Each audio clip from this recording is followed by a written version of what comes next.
In this guide, we'll break down what RLHF, or reinforcement learning from human feedback, actually means in the context of large language models. We'll look at how it helps align model behavior with human preferences, where it fits in modern AI systems, and why it matters for AI engineering roles. Most importantly, we'll cover how to talk about RLHF clearly and confidently in interviews and position yourself in today's job market. Why does RLHF matter so much? Because it turns human judgment into a usable training signal, helping models produce answers that are not just plausible, but actually helpful, safe, and aligned with what users mean. It also sits at the crossroads of model training, evaluation, data operations, and safety. And from a career standpoint, RLHF now shows up across research, engineering, product, and agent-focused roles, making it a signal hiring teams increasingly pay attention to. This slide shows the classic RLHF pipeline, which comes from OpenAI's InstructGPT work and is still the standard reference people mention in interviews and job descriptions. First, you do supervised fine-tuning on human written examples. Then, you train a reward model to score outputs based on human preferences. Finally, you optimize the policy to maximize that reward, while using a KL constraint to keep the model from drifting too far from its original behavior. Stage 1 is supervised fine-tuning, or SFT. Here, the model learns from human-written examples and carefully curated instruction and response pairs. That teaches it the basic shape of a strong answer, like how to follow directions, stay relevant, and respond clearly. This step is essential because it creates a quality baseline. Without that foundation, the base model doesn't have the instruction-following behavior that later reward modeling needs to build on. Stage 2 is reward model training. Here, human annotators compare several model outputs and rank which responses they prefer.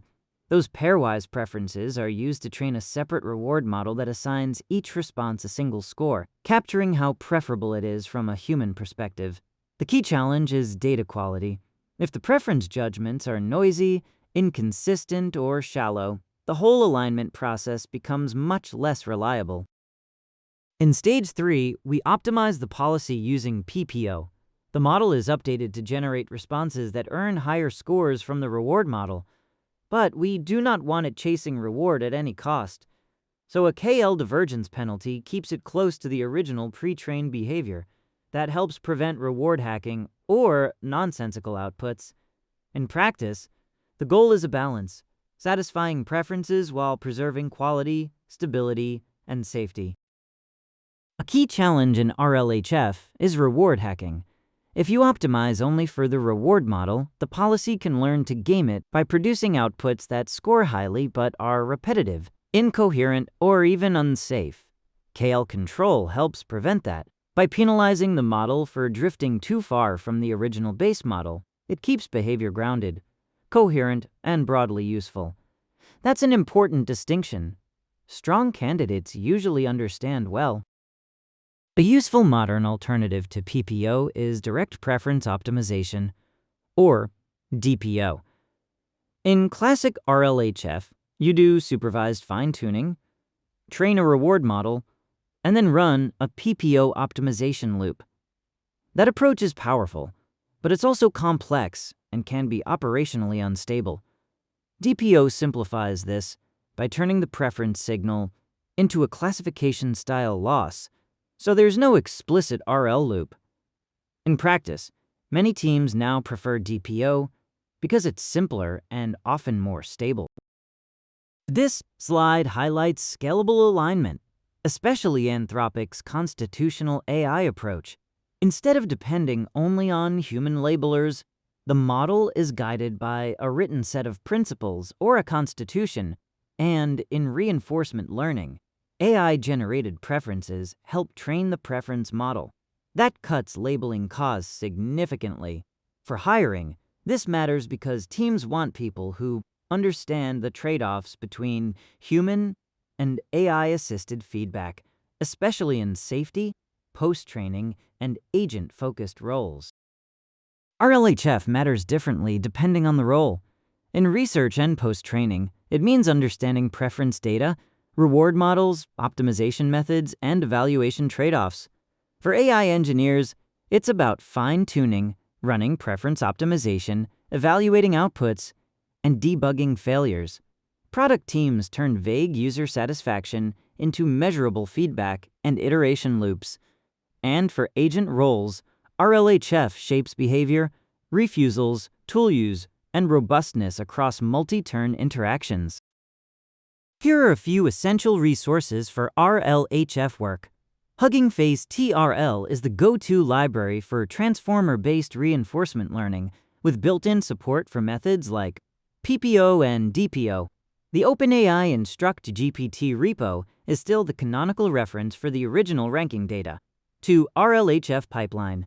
And Hugging Face's RLHF blogs are especially useful for practical implementation details, helping connect the theory to real production workflows. One strong portfolio project is building a compact alignment workflow.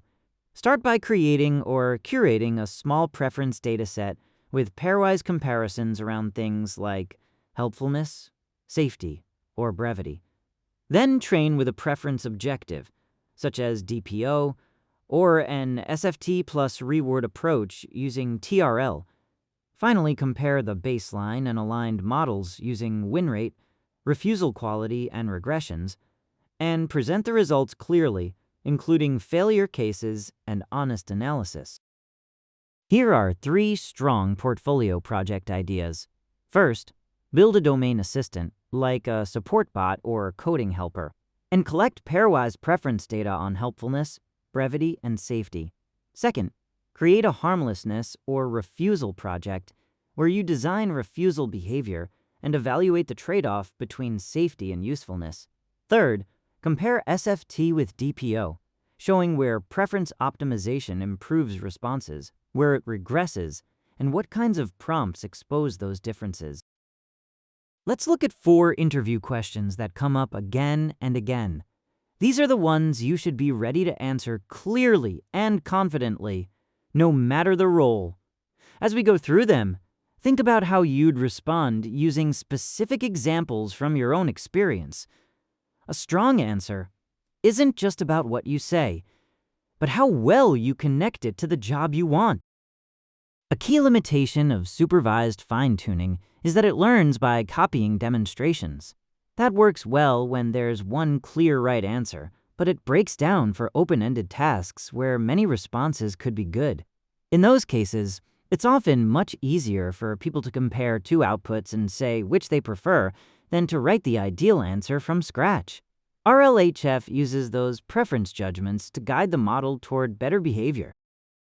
In Q2 and Q3, the classic alignment pipeline typically starts with supervised fine-tuning, then trains a reward or preference model, and finally uses policy optimization with KL regularization to improve behavior while staying close to the base model. The main limitations are practical and technical. Human labeling is costly and slow. Reward models can be gamed. PPO can be unstable.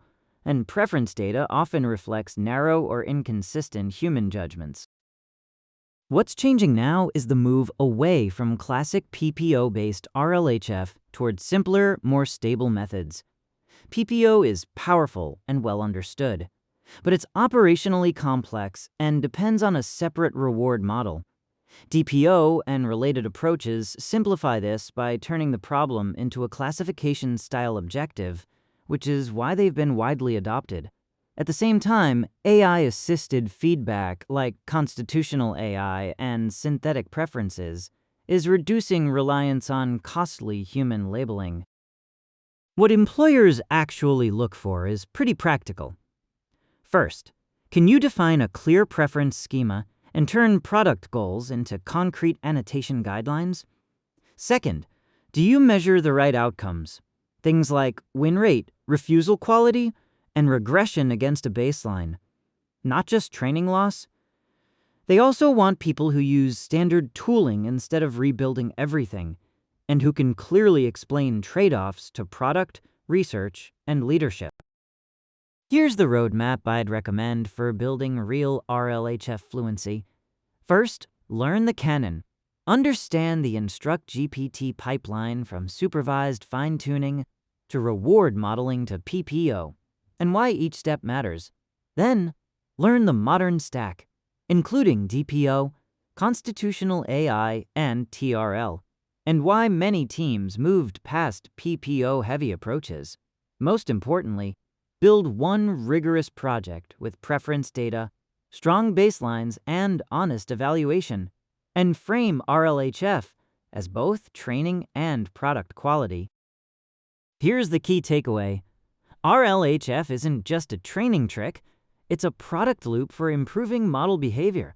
You should understand the classic pipeline. Supervised fine-tuning, then a reward model, then PPO with KL regularization, but also know where the field is shifted. Today, DPO and other preference optimization methods are often the practical standard. And most importantly, one rigorous alignment project will stand out far more than a stack of generic fine-tunes.